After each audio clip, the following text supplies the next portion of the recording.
Alors, axe Koweït-Qatar, sinon il va trop isoler le Qatar, c'est pas bon, trop isolé.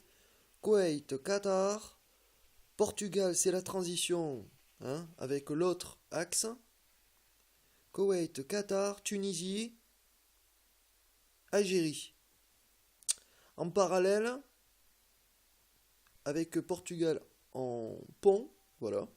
En parallèle, axe, alors là, avec la Chine, bien sûr, Algérie-Chine, donc Qatar-Koweït, Chine, euh,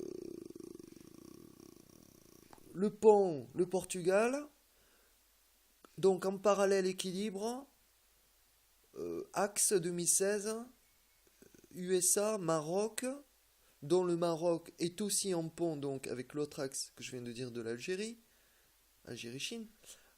Donc là, on a USA-Maroc, Algérie-Chine. Oh, c'est parfait.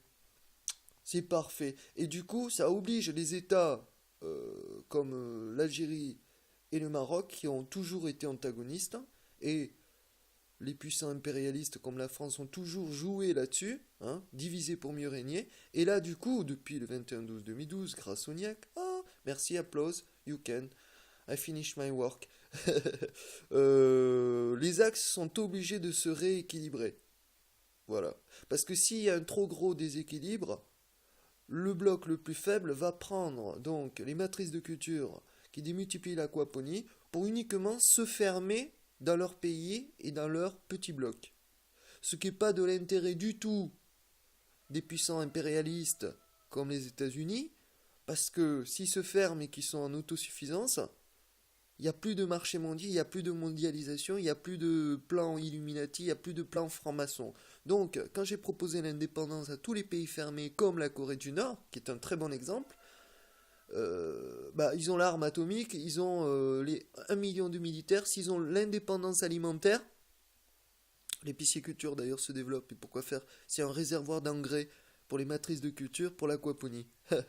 Donc c'est qu'une question de temps. Donc ça oblige les impérialistes à rééquilibrer et à offrir à l'Algérie, au Qatar, au Koweït, au Portugal, euh, la même mise avec la Chine. C'est ce gros axe qui permet de rééquilibrer et d'équilibrer l'axe USA-Maroc, qui l'ont toujours voulu, euh,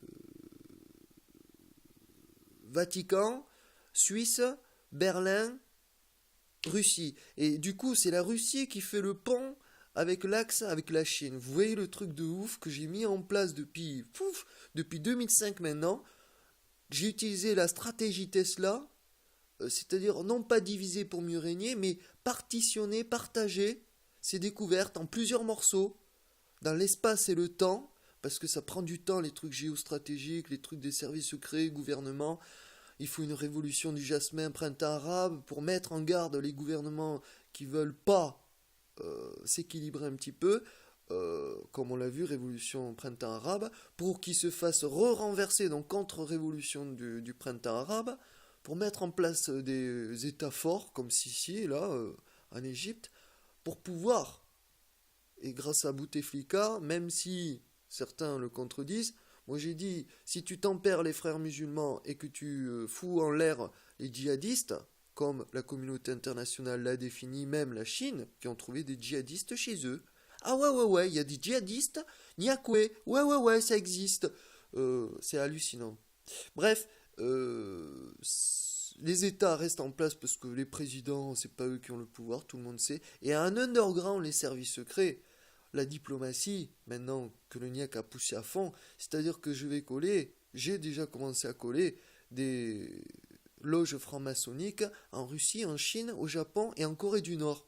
Là où il n'y en avait pas du tout, là où ils sont anti-mondialistes, j'ai créé une diplomatie que j'ai appelée loge maçonnique pour faire plaisir aux Occidentaux pour pas qu'ils soient trop perdus.